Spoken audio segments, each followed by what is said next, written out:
అదేవిధంగా పవన్ కళ్యాణ్ గారు disaster response force అలాగే గజ ఈతగాళ్ళని కూడా రెడీగా ఉంచారనమాట. అంటే ఏదైనా వరదలు ఎక్కువయ్యి తీర ప్రాంతం బాగా మునిగిపోతే మీరు కంగారు పడవద్దు. సో వాళ్ళని కాపాడే బృందాలను కూడా పవన్ కళ్యాణ్ గారు ముందు చూపుతూ అక్కడ ఉంచారు. సో ఎవ్వరు కూడా అంటే మన భయమే మనల్ని ముంచేస్తుంది. ప్రతిదానికి భయపడుతూ ఉంటే చాలా అంటే చాలా ఇబ్బంది పడతాం. ఓకే, అఫ్కోర్స్ ఇది చాలా విపత్తు సమయం. మనం ధైర్యంగా వ్యవహరించాలి. మనం ధైర్యంగా ఉంటేనే ఏదైనా సడన్గా ఏదైనా ప్రమాదం జరగబోతున్నా మనం అలర్ట్ అయ్యి దాని నుంచి తప్పించుకోగలం. కానీ భయపడుతూ ఉంటే కనుక మనం దాంట్లో చిక్కుకుపోతాం కదా. సో ఆ విధంగా ఎవరు కూడా భయపడద్దు అని ఒక నమ్మకంగా ఈ ఫోర్స్ అనేది మీకు ఉంది.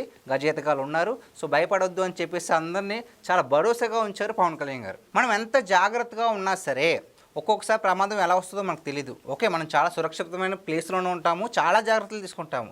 కానీ దెబ్బ తగలాలి అని రాసి ఉంటే కనుక మనం ఏం చేయలేం కదా. సో అలాంటి సమయంలో కూడా వైద్యుల్ని వైద్య సదుపాయాలకు సంబంధించిన కొంతమంది డాక్టర్లను కూడా అక్కడ అందుబాటులో ఉంచడానికి పవన్ కళ్యాణ్ గారు ఆదేశాలు అయితే జారీ చేయడం జరిగింది. సో ఏ విధంగానైనా ఈ తుఫాను వల్ల, ఈ మొంతా తుఫాను వల్ల ఎవరికి ఏ ఒక్కరికి హాని కలగకుండా ఉండేందుకు ఈ కూటమి ప్రభుత్వం, అందులోని పవన్ కళ్యాణ్ గారు చాలా అంటే చాలా శ్రద్ధ పెట్టి చర్యలు తీసుకుంటున్నారు.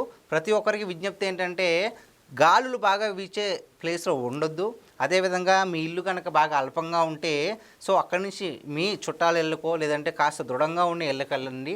అంతేకాకుండా వర్షం వచ్చేటప్పుడు గట్టిగా గాలి ఇచ్చేటప్పుడు బయట ఉండొద్దు. ఏదైనా సురక్షిత ప్రాంతంలో ఉండండి అని నేను మనవి చేసుకుంటున్నాను.